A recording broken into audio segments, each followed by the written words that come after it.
Du coup, je vous remercie toutes et tous encore d'avoir un petit temps aujourd'hui pour venir partager ce moment avec nous autour du sujet de la communication, un sujet étroitement lié au mécénat et donc qui tient à cœur à la Fondation Territoriale 44 que je représente. Je suis Fanny Lepoivre, la déléguée générale de la Fondation Territoriale.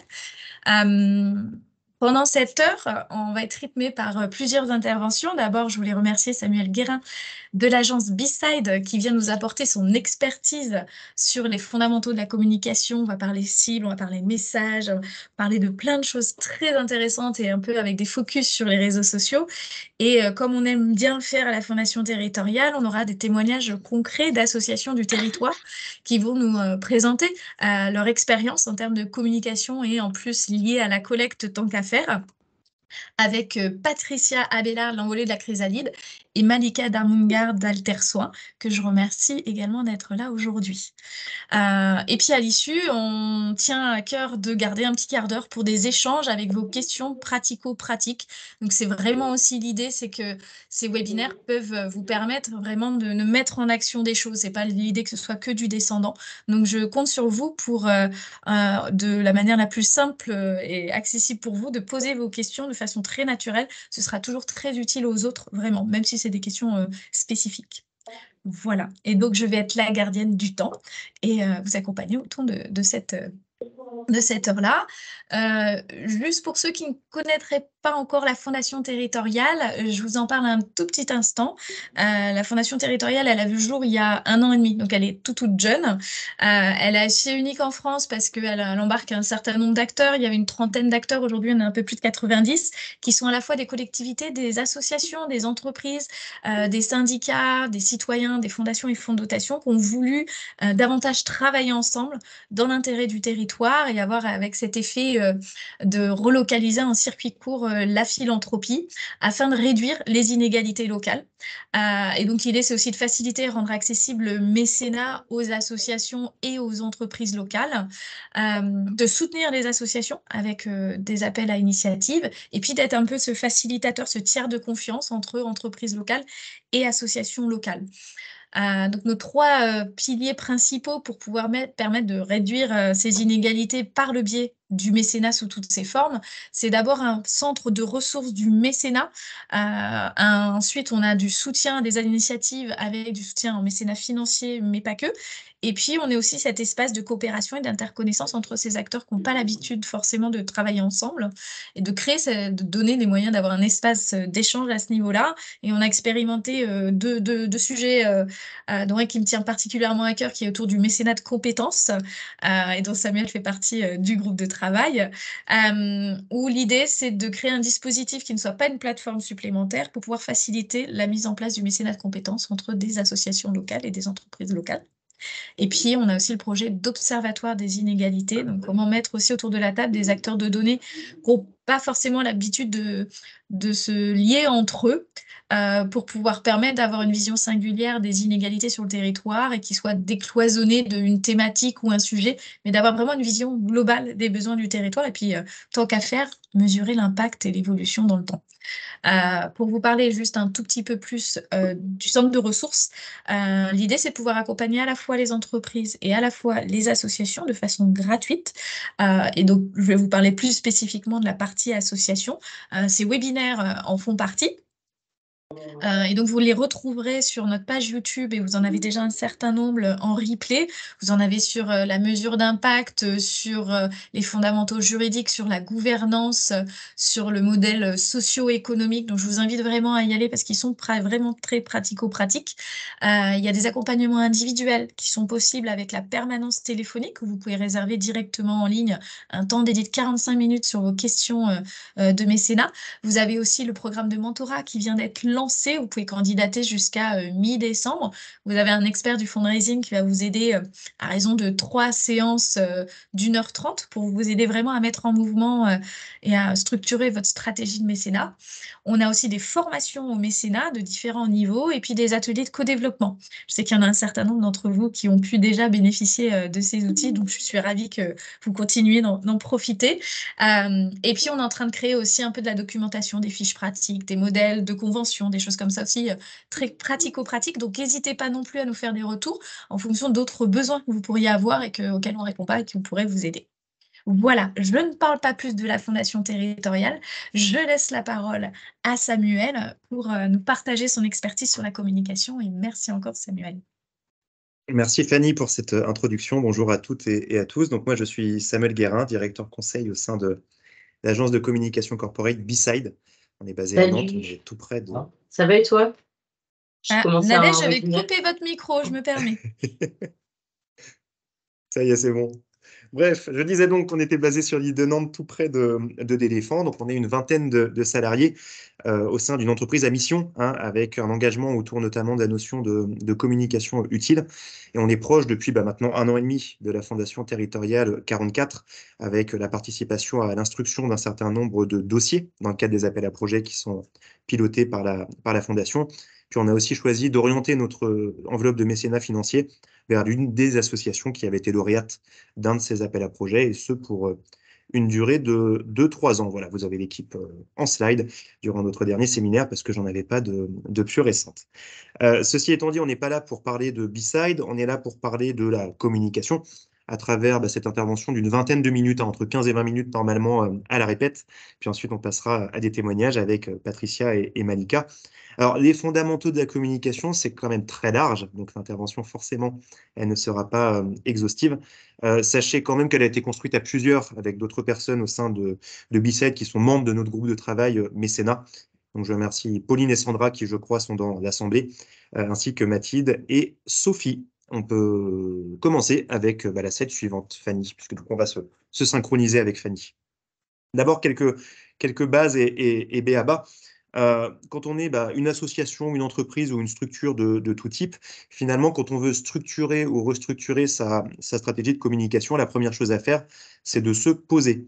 Puis de se poser une question fondamentale qui est pourquoi est-ce que je veux, ou je dois d'ailleurs, communiquer? Et dans notre jargon de communicant, ça s'appelle définir ses objectifs de communication. Et ces objectifs de communication, finalement, ils peuvent être très nombreux. Si on prend quelques exemples, ça peut être développer la notoriété de mon association, ça peut être fidéliser mes adhérents actuels ou bien en recruter de nouveaux, ça peut être donner envie de financer mon association, ça peut être de corriger l'image que certains peuvent avoir aussi de mon association. Je pense qu'on a tous en tête certaines associations qui ont connu quelques scandales à une époque et qui ont mis beaucoup de temps à corriger leur image. Je pense à l'ARC, notamment dans les années 90. Est-ce que je veux peut-être, à plus grande échelle, promouvoir un changement de pratique de communication, de consommation, pardon, pas de communication?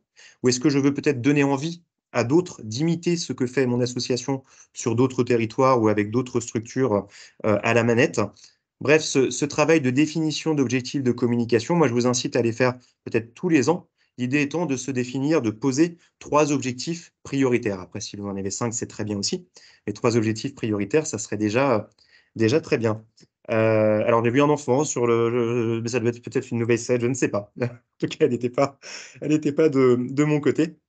Ensuite, deuxième point, une fois que vous avez ces objectifs de communication, posez-vous la question de qui vous allez cibler. Est-ce que ce sont des journalistes? Est-ce que ce sont des bénéficiaires actuels de l'association?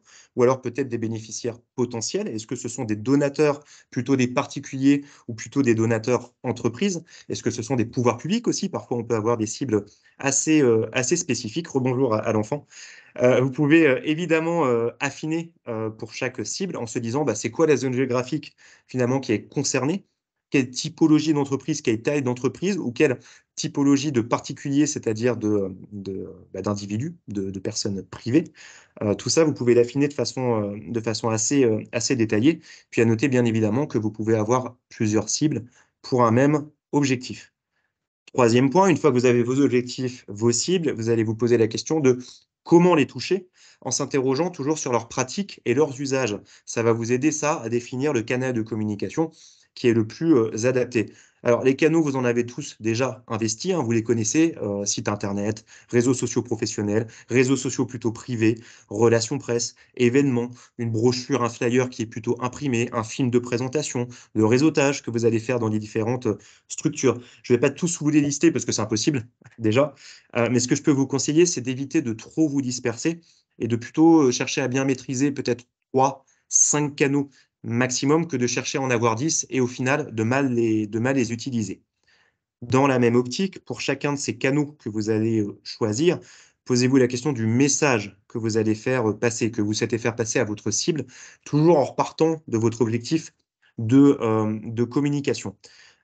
Finalement, vous allez avoir votre message principal, votre message fort en tête, et les informations que vous allez mettre en avant, elles vont devoir servir ce message fort. Finalement, la petite formule, c'est de se dire pas la peine de communiquer sur tout, partout. Et on peut avoir parfois tendance à se dire, et là, il s'est passé ça, il faut absolument que je le dise sur un de mes canaux. Parfois, non, vous pouvez aussi le garder pour vous.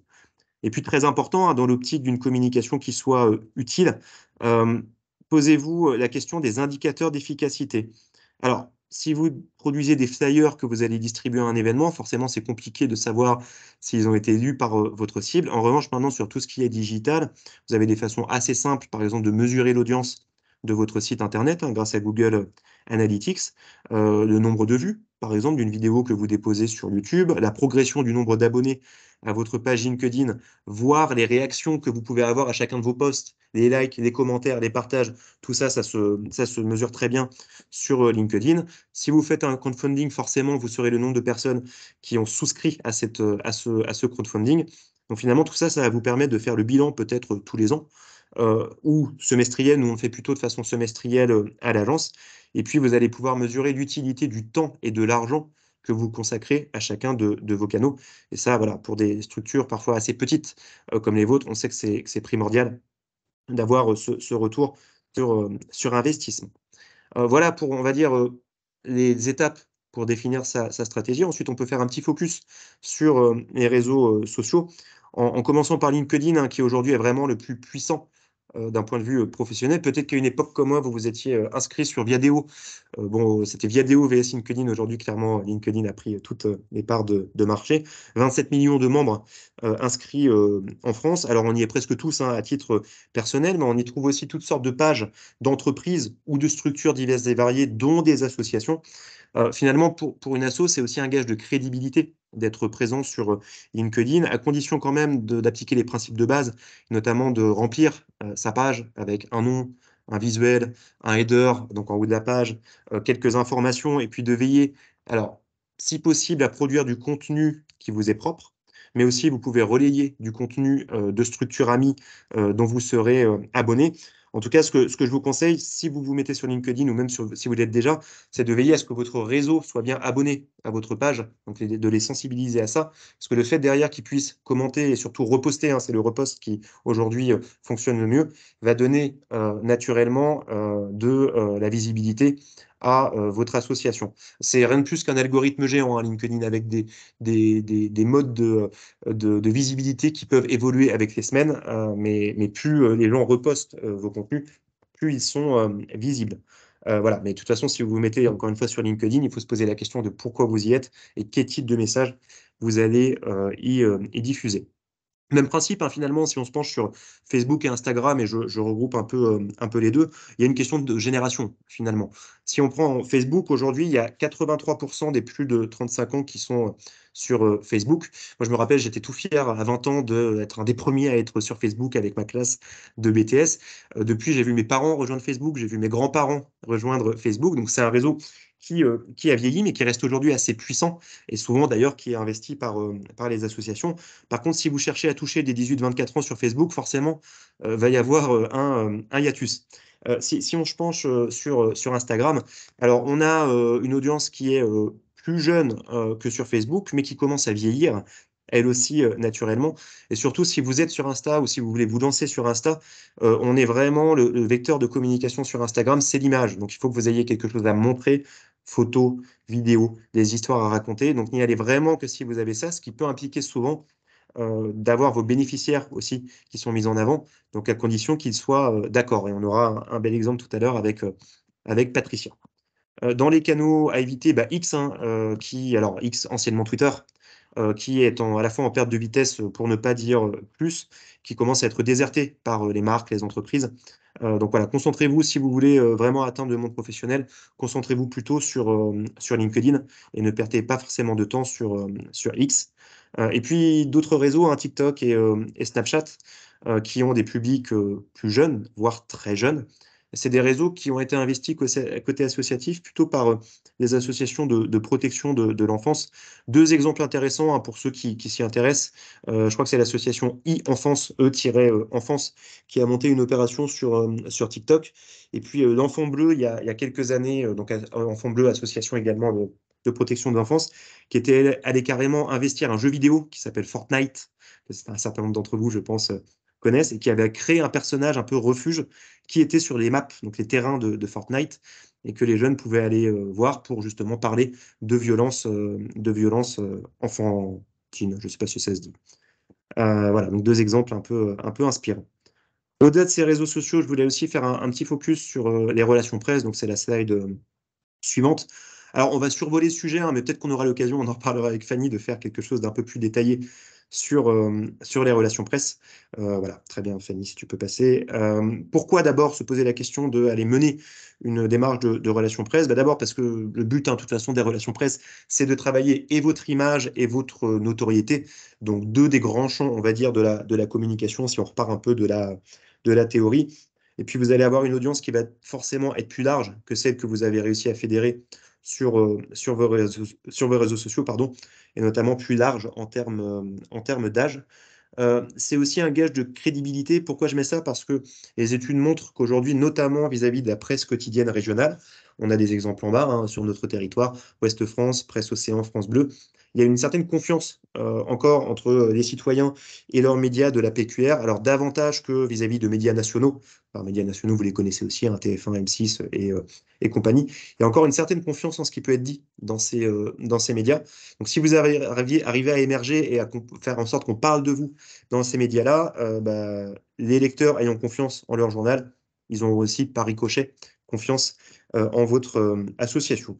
Et puis, d'un point de vue plus digital, en fait, émerger et être présent dans des articles sur le web, en fait, ça va aussi travailler votre référencement de site internet. Donc, c'est toujours positif aussi pour bah, faire émerger aussi votre propre site. Ça, c'est le pourquoi. On peut passer à la slide suivante avec le comment. Comment s'y mettre finalement? Bon, le b.a.-ba, hein, ça prend un peu de temps souvent, et c'est d'aller lister vos médias prioritaires. Je parlais de la PQR, ça peut être ça, mais ça peut être aussi des médias parfois professionnels en fonction de votre typologie d'activité et votre mission en tant qu'association.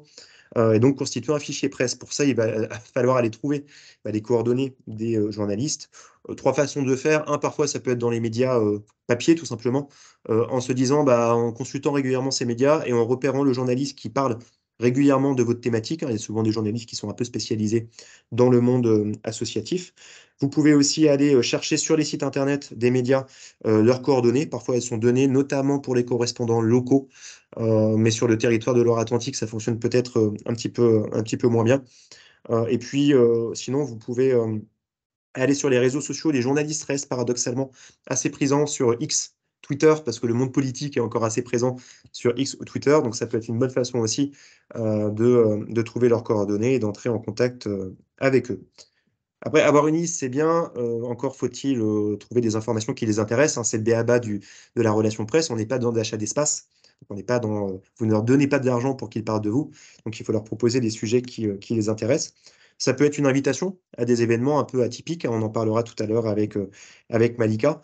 Mais ça peut être aussi l'envoi d'un communiqué de presse, donc d'un petit document finalement factuel qui va donner une info bien précise sur votre association.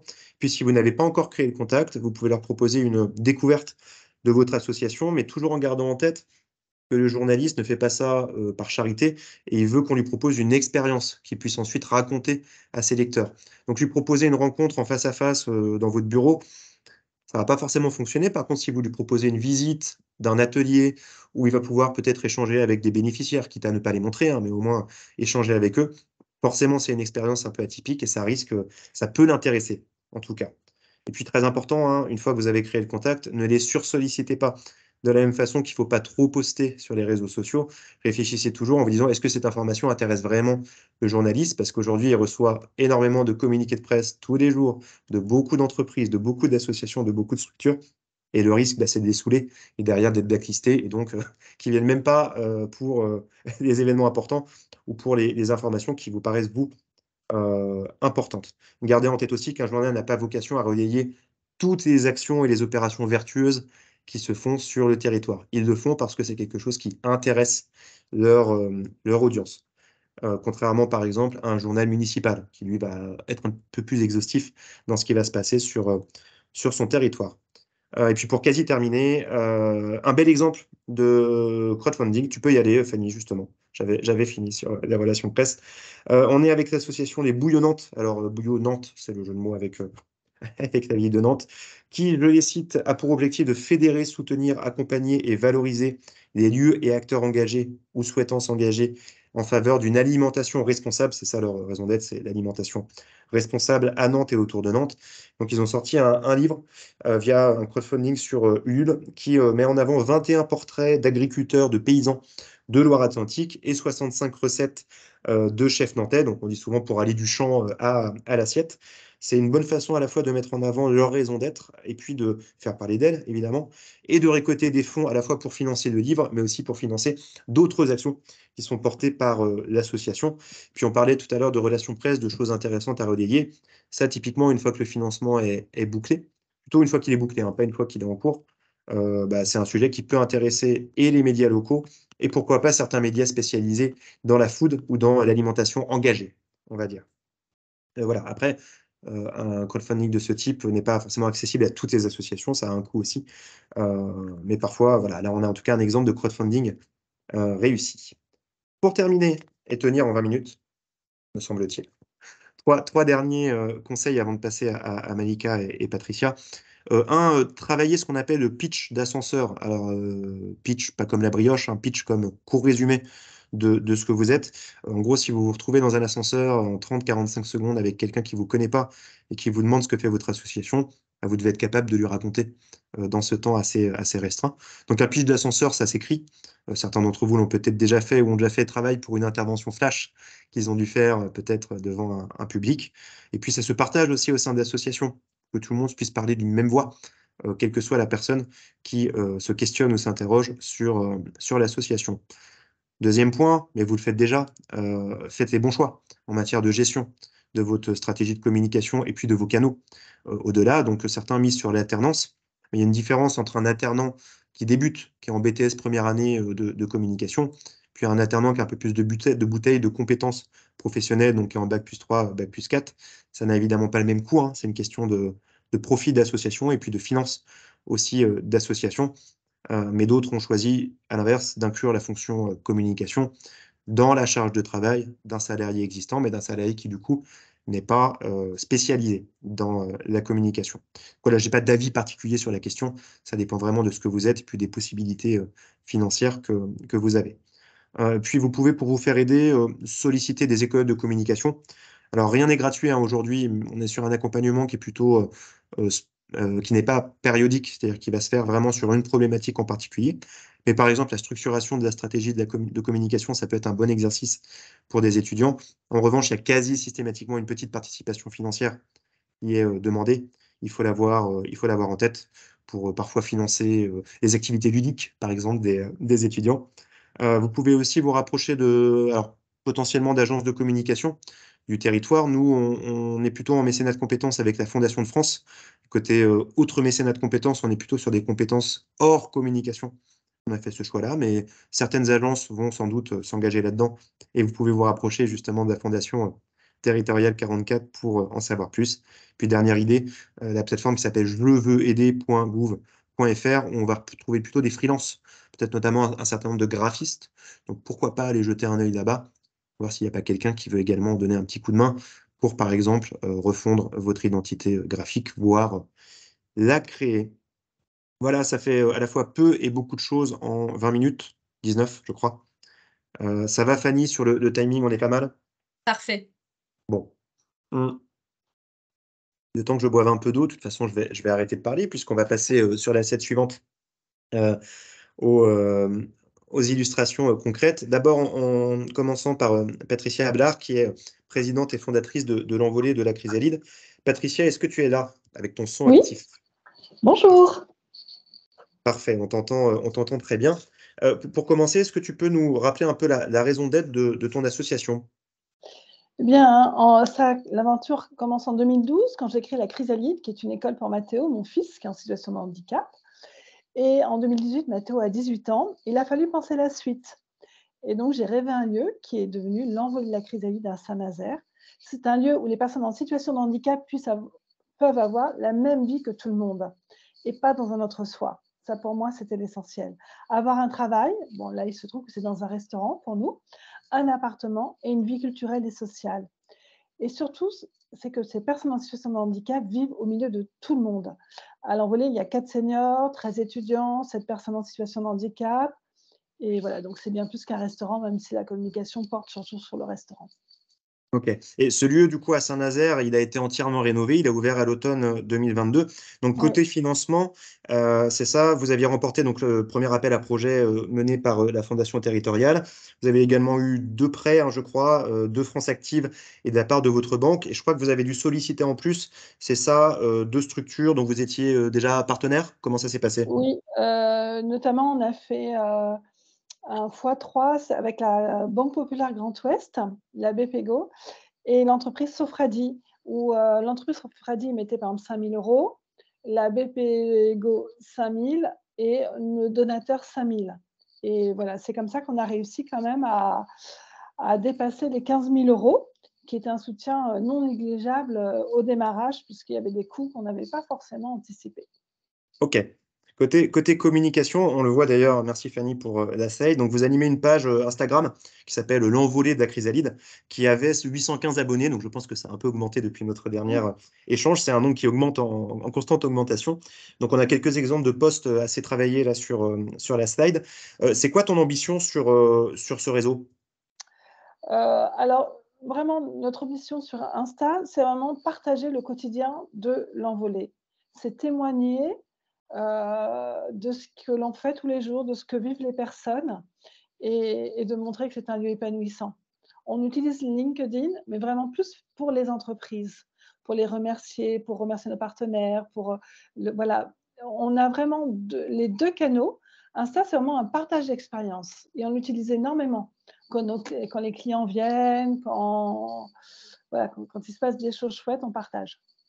Ok, c'est ça, vous avez vos clients qui sont les membres de cette communauté. Mais j'ai Oui, repéré aussi qu'au-delà de la vie de l'association, parfois tu voulais un peu véhiculer un message plus universel, moins centré sur les personnes. C'est quoi ce message un peu que tu veux faire passer? oui, en fait, c'est pas forcément recherche des fonds, c'est pas, même si c'est important, c'est vraiment montrer que ces personnes peuvent avoir une vie à part entière et que les personnes en situation de handicap, c'est pas parce qu'elles sont trisomiques ou déficientes qu'elles peuvent pas avoir une vie comme tout le monde. Et ça, c'est le message d'espoir qu'on veut faire passer, mais à tout le monde. Ok. Et quel choix tu as fait? On parlait tout à l'heure de plusieurs formules pour gérer sa communication. Toi, tu as fait le choix d'alternance, c'est bien ça?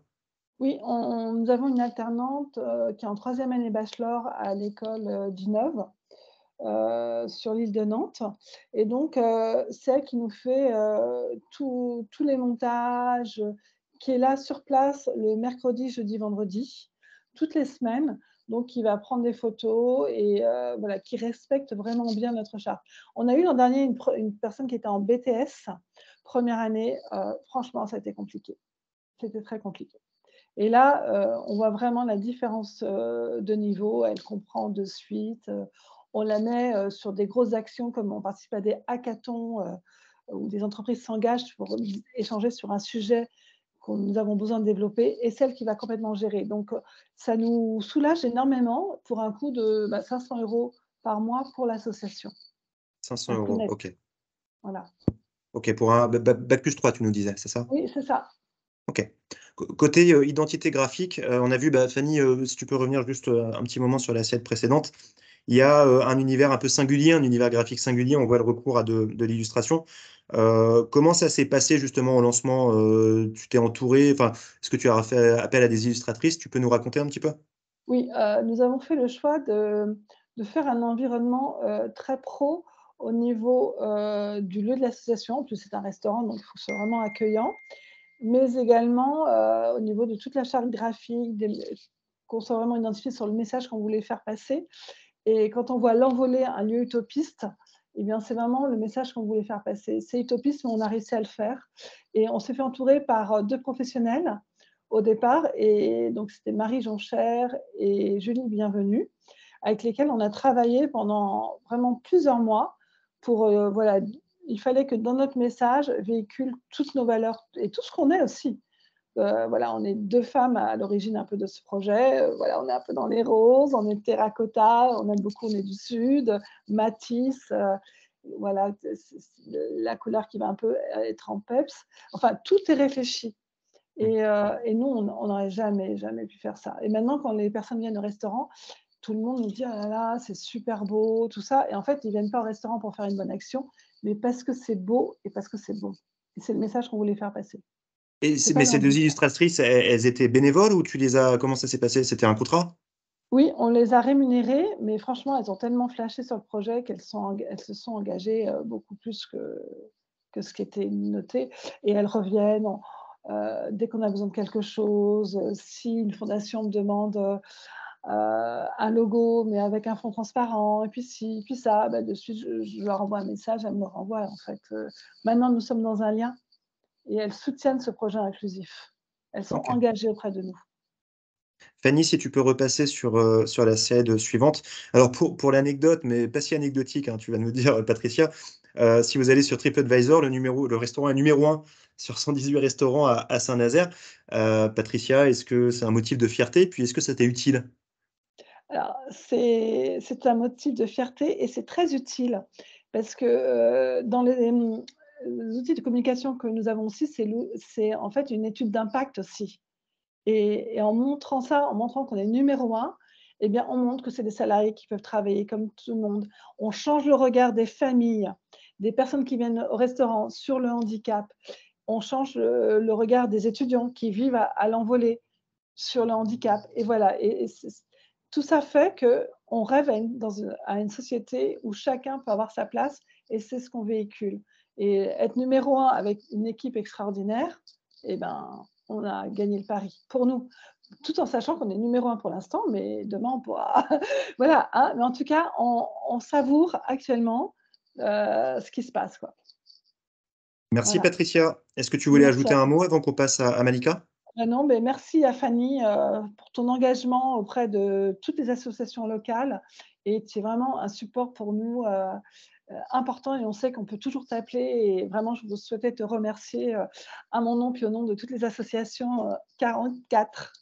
Merci Samuel, au revoir. Le message est passé. Merci Patricia. Eh ben, on peut enchaîner. Parfait. Avec Malika, du côté d'Intersoin pour tous 44. Malika, on va faire un petit test son. Bonjour. Bonjour. Écoute, on a l'air de très bien Bon, t'entendre. ouais. De la même façon, donc toi, tu es directrice d'Intersoin pour tous 44, tout comme Patricia. Est-ce que tu peux nous rappeler un peu la raison d'être de cette association? Alors, cette association, elle a été conçue pour permettre à des personnes qui vivent en situation de précarité d'avoir accès à des soins de thérapie complémentaires qui ne sont pas pris en charge et qui, du coup, ont un coût souvent inaccessible pour des personnes qui sont vulnérables. Très bien. Vous êtes à Nantes, c'est ça, dans le quartier de la Croix-Bonneau? Ah oui, oui, quartier Croix-Bonneau, au pied du tram, à Nantes, oui, tout à fait. On loue un appartement avec des salles de soins. Ok, et ce sont des consultations qui sont gratuites? Comment ça se passe? Non, ce sont des. Alors, il y a une participation des bénéficiaires en fonction de leurs moyens financiers. En fait, on accueille des personnes qui ont un quotient familial CAF maximum de 700 euros. Et avec un coût pour ces personnes des consultations, l'idée c'était d'être équitable entre 5 et 15 euros sur des thérapies d'accompagnement et des thérapies complémentaires, avec, des thérapies corporelles, pardon, avec des thérapeutes qui viennent bénévolement une demi-journée par mois, qui ferment leur cabinet et puis qui tout le monde vient à Croix-Bonneau. Ok. Et ça représente combien de bénéficiaires aujourd'hui par an? Alors, par an, on a à peu près 400 personnes qui viennent pour 1000 consultations dans l'année. D'accord. Donc ils peuvent Parce être que les sur personnes plusieurs ont types de accès à... soins? C'est ça, tout à fait. Les bénéficiaires qui viennent à Altersoin ont accès à 6 rendez-vous par an, 6 consultations par an, toutes thérapies confondues. Voilà, certaines personnes viennent une fois voir un ostéopathe, par exemple, parce qu'ils ont une douleur. Puis il y en a d'autres qui ont besoin d'un accompagnement plus long et qui peuvent venir jusqu'à 6 fois par an. Ok. C'était quoi l'enjeu en communication au début, à la création de l'association? Alors, à la création de l'association, c'était de faire savoir qu'on existait à ces personnes qui souvent sont très éloignées de ce type de soins. Donc, la première étape pour moi, ça a été plutôt d'aller à la rencontre des associations qui accompagnaient des publics en situation de précarité Donc, de les contacter, de prendre rendez-vous et d'aller leur présenter le projet. C'est les premières personnes qui ont fait du lien vers Alter Soin, ainsi que des assistantes sociales, par exemple. Et puis après, le bouche à oreille, c'est fait pour les bénéficiaires. Il n'y a plus de... on ne communique plus vers les bénéficiaires, hormis déposer des flyers dans les associations et les structures qui sont en lien avec des publics précaires. Néanmoins, le bouche à oreille se fait à vitesse grand V. Et en étant à Croix-Bonneau, du coup, tu es plutôt des bénéficiaires du Grand Bellevue, ce qu'on appelle le Grand Bellevue, ou Pas du c'est un tout. peu plus large? Non, non, non, non. Non, non, c'est beaucoup plus large. On a tous les quartiers nantais qui sont représentés, des communes de la métropole, beaucoup, et au-delà de la métropole, sur le département, il y a des personnes qui viennent de loin. Est-ce que tu as, enfin, on a parlé des bénéficiaires, côté praticien, justement, ceux qui viennent effectuer des Oui, soins, est-ce que tu as eu besoin de oui. communiquer aussi, de mener des actions de communication pour les recruter? Non plus. Alors, les premiers thérapeutes qui sont intervenus à Alter Soin au démarrage, ce sont des thérapeutes que je connaissais, ou que j'allais voir moi avant. Et ensuite, c'est vraiment les réseaux des praticiens qui ont parrainé d'autres praticiens qu'ils connaissaient, sachant qu'on avait un cadre qui était hyper rigoureux sur les thérapies, qui étaient des thérapies reconnues par l'OMS, mais aussi sur les thérapeutes qui souhaitent s'engager à Alter Soin. On leur demande de nous remplir un dossier où on regarde les formations, l'expérience professionnelle en cabinet et un certain nombre de choses, des motivations aussi. Ensuite, il y a un entretien. Donc voilà, c'est assez. Il y a tout un chemin pour les thérapeutes avant qu'ils arrivent à Alter Soin. Donc c'est plus intéressant pour nous que ça se fasse par parrainage pour bien expliquer comment ça se passe. Ok. L'objectif aujourd'hui, c'est de récolter des fonds, de convaincre de nouveaux mécènes.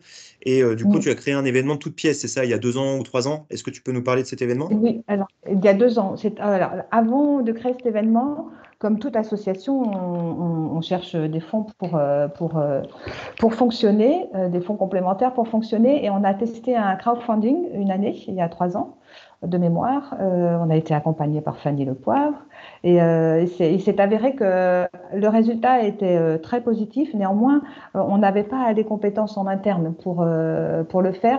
Voilà, on avait du mal à mobiliser tout le monde, donc on a décidé de pas refaire de crowdfunding et on a essayé d'imaginer de quelle façon on pourrait aller sensibiliser des personnes à notre projet et récolter des fonds en même temps. Et donc l'idée, ça a été de se dire, certains d'entre nous avaient dans leur réseau des artistes plasticiens.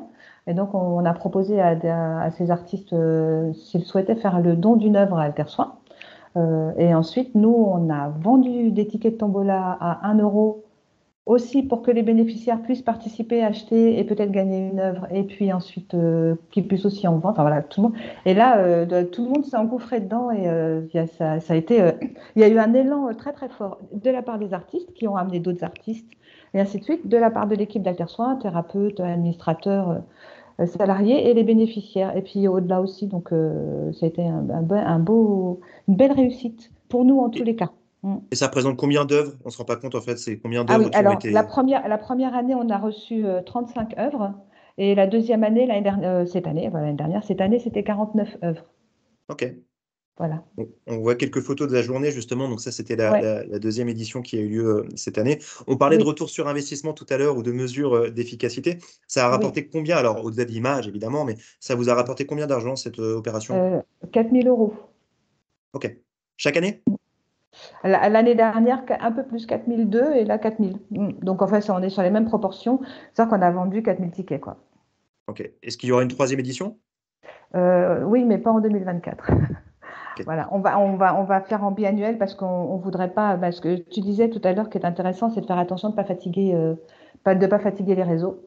Et donc voilà, donc on a décidé qu'on ferait ça tous les 2 ans et on est en train de réfléchir à ce qu'on pourra faire cette année. Ok. Voilà, autre chose. Dans les canaux de communication plus récurrents de l'association, alors vous diffusez une newsletter, vous êtes Oui. aussi présent sur 3 réseaux sociaux, me semble-t-il, qui sont Mm, Facebook, Insta et LinkedIn. Est-ce que mm. ça fait pas un petit peu beaucoup à gérer aujourd'hui? Alors, si, si. Alors, la newsletter, on l'a créée, on l'a fait 4 fois par an, à chaque saison. Elle a été créée pendant le confinement, où on voulait pas, enfin, on voulait garder du lien avec les bénéficiaires. Les thérapeutes voulaient aussi garder du lien avec les bénéficiaires. Donc, on a travaillé une newsletter qu'on envoyait toutes les semaines avec des exercices, des propositions, voilà, un certain nombre de choses. Voilà, surtout garder le lien. Et puis ensuite, quand voilà, la vie a repris, on s'est dit bah, ce serait intéressant de garder cette relation avec les bénéficiaires, mais aussi avec les adhérents de soutien, les partenaires. Et on a décidé de faire une newsletter à chaque saison, sur le même principe, avec un éclairage sur ou une thérapie ou des conseils par rapport à la saison. Donc ça, on le construit, ça prend du temps, mais c'est une fois tous les 4 mois. Et ensuite, sur les autres réseaux sociaux, ben, comment dire, on n'est pas des professionnels. Alors nous, on fait partie des salariés qui n'ont pas les compétences, enfin, qui ne sont pas spécialisés et qui essayent de faire, parce que voilà, une question de moyens. Et on arrive alors, vu de l'extérieur, il semble que c'est pas si mal, et en même temps, c'est très chronophage pour nous, ça nous prend beaucoup, beaucoup de temps. Mais en même temps, on se dit que c'est intéressant et important de rester présent, quoi. Donc Ok. on est un peu.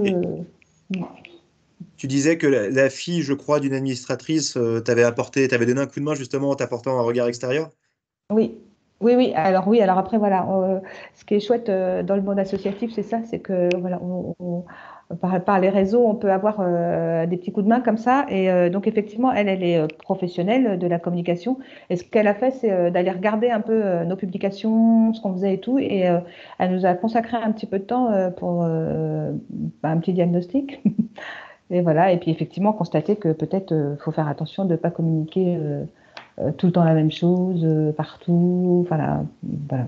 Donc, c'était bien. Après, il faut qu'on mette en pratique. Et ouais, ça demande des compétences qu'on n'a pas, point. En fait. Ok. On se débrouille, mais. Merci Malika. Est-ce que tu Ben, je voulais vous en passer prie. un dernier message avant qu'on passe à la session de questions-réponses? Mais comme Patricia, hein, je voudrais remercier Fanny pour le travail énorme qu'elle fait et ce qu'elle permet sur le territoire. C'est génial. Et puis te remercier aussi parce que tout ce que j'ai entendu est hyper intéressant, Samuel. Je vais remettre ça au clair et je pense que ça va m'aider.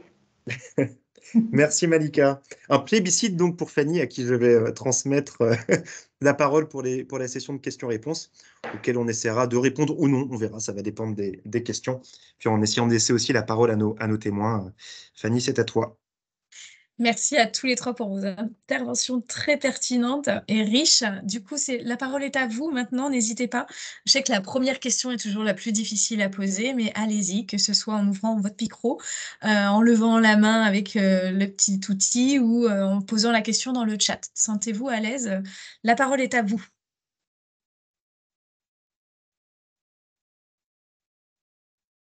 Et s'il n'y a pas de première question, moi j'en ai plein, je vous préviens. Moi, je peux parler. Bonjour à tous. Bien sûr. Sandra, je suis à Saint-Nazaire depuis un certain temps, tout en étant chez B-Side aussi. Je voudrais revenir sur la partie que Sam a évoquée sur la relation presse. Très bonne intervention d'ailleurs, merci, c'était super. Je suis bénévole sur une association qui s'appelle La Base. Et La Base a eu un article super dans un petit magazine qui s'appelle Estuaire. Et je voulais rebondir sur ça pour dire aux associations qu'il y a tous ces petits magazines municipaux, départementaux ou locaux. Alors, Estuaire, je ne sais pas exactement, ça s'appelle Sortir, Agir, Vivre sur Saint-Nazaire et sa région. Je ne sais pas qui fait ça, mais en tout cas, il y a plein d'infos dedans et ça paraît en général tous les 15 jours. Voilà. Et donc, ça peut être utile aux associations. Je laisse la parole aux autres et si vous avez des questions sur Estuaire, je suis là. Et puis, la chrysalide, je vais venir vous voir bientôt. Une autre question? Merci beaucoup, Sandra. Questions, remarques, compléments, réactions? On est en avance, hein, il nous reste 10 minutes. Donc, je vais lancer avec moi. Ah oui, Raquel. Oui, si vous... Voilà, merci beaucoup déjà. Bonjour, c'est Raquel, Démarrez-vous. Très chouette formation, merci aux intervenants. J'avais une question sur la partie au début, sur les cibles. nous avons plein de cibles. Voilà, ça peut être pour moi très compliqué de me dire est-ce que je privilégiais une cible par rapport à une autre et je risquais pas de brouiller les autres. Donc voilà, comment faire pour bien choisir ces cibles, peut-être en fonction des canaux. Voilà, nous, on utilise Facebook, LinkedIn, Instagram. Mais voilà, effectivement, par rapport au temps qu'on peut consacrer, parfois je fais les mêmes posts à chaque fois, ce qui est peut-être pas très... c'est plus efficace, mais c'est peut-être pas très ciblé, justement. Donc, comment faire pour vraiment choisir sa cible et pas brouiller les autres qui sont aussi des cibles? Nous, par exemple, nos bénéficiaires sont des mères isolées qu'on met en lien avec des familles. Et donc, nos cibles peuvent être tant les mères que les familles. Voilà. On est tout le temps en train de communiquer vers les deux. Voilà, donc c'est une question un peu vaste, mais si vous pouvez nous aiguiller un peu, ce serait chouette. Merci Raquel. Merci à vous. Sur ce point, en fait, l'idée, c'était juste vraiment de se poser et de se dire, OK, vous avez aujourd'hui 2 cibles principales. Quels sont leurs usages, comment elles s'informent, quels sont les canaux qu'aujourd'hui elles utilisent, et donc que vous allez vous privilégier en se disant, par exemple, je ne sais pas, que sur Facebook, alors c'est ce que je disais, il peut y avoir plusieurs cibles aussi pour un même objectif et plusieurs cibles visées par un même canal. Mais peut-être qu'il va y avoir des contenus qui vont s'adresser à toutes vos cibles, mais des contenus qui vont être plus spécifiques pour les familles à créer et d'autres contenus plus spécifiques pour les personnes bénéficiaires, mais que vous allez diffuser sur un même canal. Il n'y a pas de solution parfaite, hein, mais vraiment ce que j'incite à faire, c'est à se poser et à écrire, on va dire, une ligne directrice, on appelle ça parfois une ligne éditoriale pour vos différents canaux, et de se dire, allez, 2 fois par mois, on essaie d'avoir un message spécifique à telle cible, et ça se fait sous tel format, et c'est telle information qu'on donne, alors que pour cette cible, voilà, c'est d'affiner au maximum les choses, mais je reconnais que c'est pas un travail simple à effectuer, que ce soit pour une association ou pour une entreprise. Mais là, visiblement, vous avez 2 cibles. Donc déjà, vous n'en avez pas 5 ou 6. Donc à partir de ces cibles, vous pouvez les segmenter aussi peut-être par zone géographique, par type de famille ou type de personnes isolées aussi. Mais vraiment, de travail, c'est vraiment de se mettre à leur place et de se dire comment je peux entrer en contact avec elles et qu'est-ce qui peut les toucher dans ce que je peux diffuser en termes de messages. Ouais, j'ai pas la réponse parfaite, hein, très, très clairement. Samuel, est-ce que Ouais, tu mais peux ça aussi m'aide peut-être justement. préciser, j'imagine que plus le message est ciblé, plus on va aussi toucher plus facilement la cible en question, peut-être. Tout à fait. C'est bien dit, Fanny. Sandra, tu voulais intervenir peut-être? J'ai cru voir un petit truc. Non. Très bien. Est-ce qu'il y a une autre question? Aurélie, oui? Oui, j'avais une question par rapport aux relations presse. Je trouve ça un peu compliqué, ayant déjà essayé. Est-ce que, quand on n'a pas de réponse, c'est que c'est mort, mort? Ou est-ce qu'il faut quand même surveiller tout le temps, en fait, les journaux? Parce que c'est pas parce qu'ils nous répondent pas qu'ils font pas d'articles sur nous. En fait, comment ça fonctionne et quel délai attendre avant de les relancer? Et s'ils ont pas répondu, est-ce qu'on les relance ou pas? C'est un enfin, ouais, pour avoir testé, je Vous, connais pas bien les codes et du coup, j'aimerais pas, voilà, me mettre à vous dos leur les transmettez, journalistes. quel type d'informations et à quelle fréquence? Un communiqué de presse ou une idée de sujet, hem, ça peut être l'un ou l'autre. Voilà, une proposition de sujet, ou un communiqué de presse sur un événement, OK.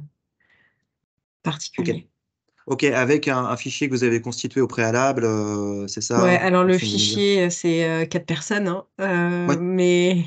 mais ouais, et du Bah, coup, quand on n'a pas de réponse, qu'est-ce qu'on fait, en fait? alors, si je peux donner une astuce là-dessus, j'ai pas de représentant, on va dire, pure relation presse de B-Side, même si Sandra, tu y travailles aussi. Mais tu auras peut-être un avis sur la question. Une bonne façon d'entrer en relation avec eux et de se faire identifier, d'ouvrir la porte en quelque sorte, ça peut être de les croiser sur des événements auxquels vous pouvez participer, justement, dans ce monde associatif, dans le réseau, et de un peu voir leur sensibilité pour ces sujets-là, de vous présenter, de leur laisser peut-être une petite carte de visite de leur dire, bah voilà, moi je suis telle association, est-ce que ma mission, ça peut vous intéresser et dans quel cadre? De toute façon, rien ne vaut un premier contact physique sur le terrain, ce qui fera que derrière, bah, quand vous leur enverrez un communiqué de presse, vous saurez que vous devez envoyer à tel journaliste, quitte à ce qu'il fasse suivre à un de ses collègues. Mais ça peut être ça, l'astuce, c'est de se déplacer à des endroits où ils sont, et en général, ils vont pas, c'est pas des stars, hein, les journalistes locaux, ils vont pas vous envoyer paître, c'est pas Kylian Mbappé. Voilà, donc ça serait plutôt ça le petit conseil pour entrouvrir la porte. Après, est-ce qu'ils font supre quand ils reçoivent votre email ou est-ce qu'ils le stockent et que dans un mois, peut-être, ils vous recontacteront? Ça, je peux pas le savoir et il n'y a pas de méthode toute faite là-dessus. Effectivement, c'est exactement ce que j'aurais dit, Sam. Et ouais, aller chercher les correspondants locaux, ils sont souvent identifiés dans les journaux. Appeler directement les rédactions, un mail, peut-être que ça suffit pas parce qu'ils sont inondés de mails. Et c'est pas forcément parce qu'ils n'y répondent pas qu'ils vont pas faire un petit entrefilet quelque part dans un journal. Après, il faut guetter, ça c'est pas facile. Mais ouais, il faut vraiment, je pense, pas hésiter à relancer régulièrement et avec le même sujet ou d'autres et par mail, par téléphone, avec toujours la même gentillesse et délicatesse pour aborder ces personnes qui sont souvent très sollicitées. Et effectivement, aller à leur rencontre physique sur différents événements. Alors certes, ça prend du temps, mais ça peut être bénéfique, quoi. Voilà, bon courage en tout cas. Merci Sandra. Christophe, une question? Oui, j'avais une question plus par rapport à LinkedIn. J'essaie d'y aller, j'ai un petit peu du mal parce que j'ai du mal à percevoir si on communique en tant que structure ou en tant que moi personnellement directeur de la structure. Et ouais, comment faire la part des choses, et voilà, je suis un peu pas très à l'aise avec ça. C'est une vraie question. Et c'est une vraie question parce que je parlais tout à l'heure d'algorithme LinkedIn. En fait, alors je vais essayer de répondre de façon courte. Donc, vous avez votre page qui publie, enfin votre page association qui va faire un certain nombre de posts ou qui va relayer un certain nombre de posts de l'environnement. Mais vous, en tant que directeur, vous avez votre compte LinkedIn qui va être utile pour plutôt relayer des posts de cette page plutôt que d'en créer en votre nom. C'est plutôt ça que je vous conseille de faire, que les posts soient créés par l'association, que derrière, le fait que vous les relayez leur donne plus de visibilité. Ça serait plutôt ça, parce qu'en fait, enfin, c'est assez compliqué comme question, parce que le fait de créer des posts en votre nom aussi peut aussi donner de la visibilité à la page, mais je dirais plutôt créer quand même des contenus via la page. Enfin, c'est assez complexe à gérer LinkedIn, effectivement. Ouais, c'est assez. Et en plus, là, j'avais créé, mais je sais pas, j'ai peut-être mal fait, mais une page gestion de page et après une page vraiment atelier bricolage. Alors, apparemment, enfin, j'ai suivi un peu le mode opératoire qu'il proposait. Mais D'accord. j'ai l'impression que je suis toujours connecté en tant que gestion de page et pas en tant que atelier bricolage. Alors, sur cette question, ouais, je peux essayer de vous apporter, parce je suis pas spécialiste LinkedIn. Éventuellement, faites-moi un petit mail, Christophe, en m'expliquant, et puis je verrai si je peux vous trouver la réponse avec notre responsable. C'est s comme samuel.guérin@agencebside.fr. Je vous enverrai en petite parenthèse la présentation et vous aurez les emails de Samuel et Sandra en copie. Ok, merci. Bon, Moi, après, je fais le service après-vente que pour Christophe, hein, attention. Moi, j'ai une question justement sur LinkedIn, j'ai envie de rebondir. Le repost fonctionne du coup, mais qu'est-ce qu'il en est des commentaires ou des likes ou du commentaire qui doit être fait dans les 15 minutes? J'entends des choses, mais je ne sais pas trop. J'ai l'impression que l'algorithme LinkedIn, en plus, il évolue.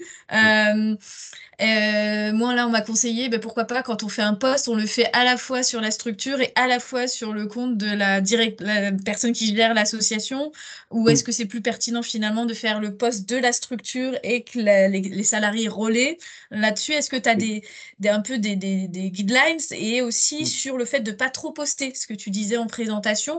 Est-ce que sur LinkedIn plus particulièrement, tu aurais des recos sur une fréquence plutôt correcte, où tu vas pas justement trop poster, ou au moins un post par semaine, je sais pas, voilà. Est-ce que tu as des recos là-dessus?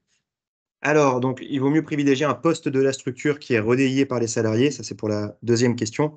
Ensuite, je te confirme que l'algorithme évolue régulièrement, mais actuellement, le fait de reposter un post fait par la structure sur son propre compte lui apporte plus de visibilité que le fait de le liker ou de le commenter. Mais il est possible que ça évolue dans les mois à venir. C'est quelque chose qui doit être suivi régulièrement. Il vaut mieux d'ailleurs reposter sans commentaire plutôt que de reposter avec un commentaire. Là aussi, ça donne Ah plus oui? de visibilité. Oui, tout à fait. Alors, c'est moins, comment dire, c'est moins personnalisé, forcément, mais LinkedIn le préfère actuellement. Et troisième point, tu me disais la fréquence. J'ai pas de religion et notamment côté association, j'ai pas de formule toute faite. Je dirais que 2 posts par semaine, c'est déjà bien sur LinkedIn. Les clients qu'on accompagne notamment ou que j'observe font plutôt ça. Après, si c'est un sujet qui vous intéresse, alors je n'engage pas l'agence, mais pourquoi pas, on pourra faire une petite heure de formation en 2024 plus spécifique à LinkedIn et pourquoi pas aussi une plus spécifique aux relations presse, si c'est quelque chose qui peut vous intéresser, pour pas que vous soyez frustré finalement qu'on ne soit pas entré dans le détail de l'outil. Merci beaucoup. Est-ce qu'il y a une autre question? Une ou deux dernières questions?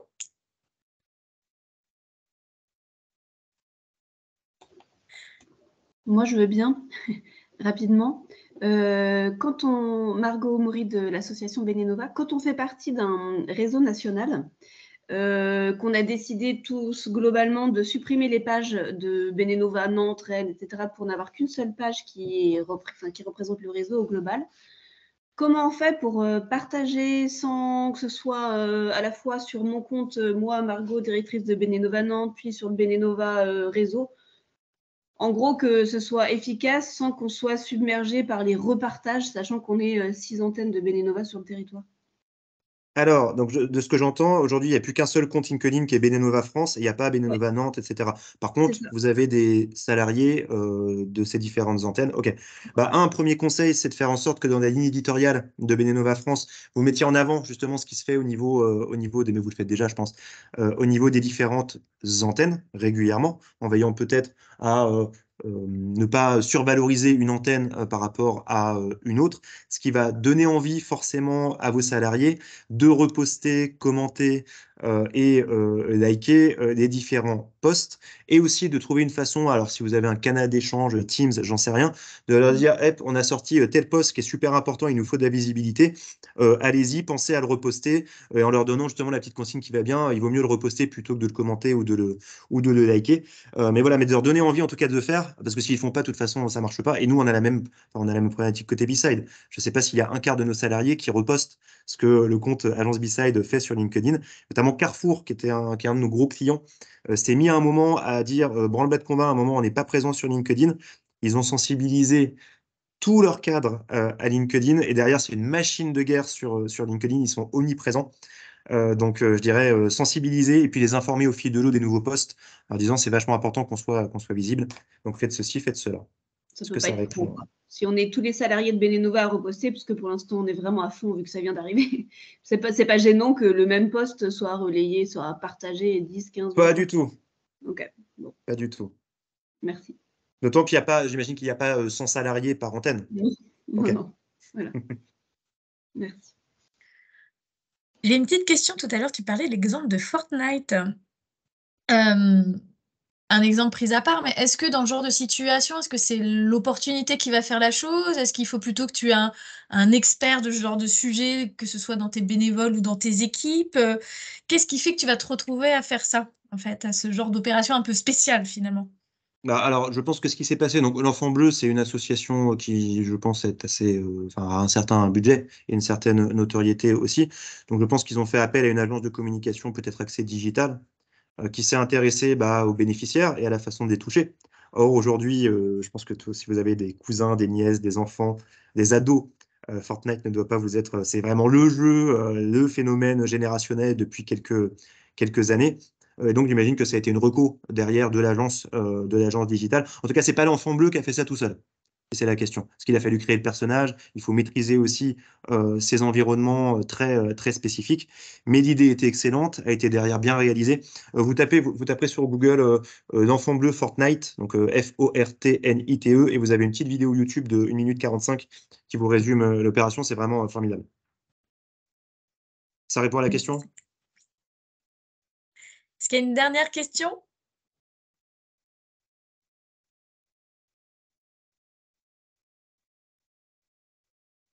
Alors, pour conclure, et je vous laisserai aussi Patricia, Malika, Samuel, si vous voulez rajouter une petite phrase de fin.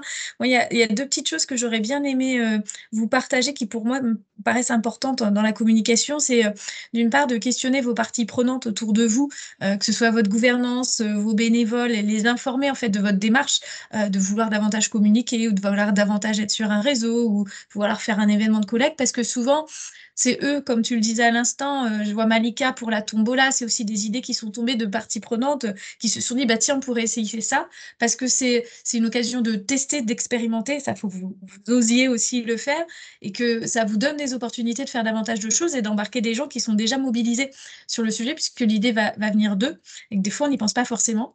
Et l'autre chose qui me paraît importante aussi, c'est la fréquence, quand tu parlais, Malika, de ta newsletter, où tu l'envoies 4 fois par an. Parfois, on va se dire, ouais, ça va me prendre du temps de faire tout ça.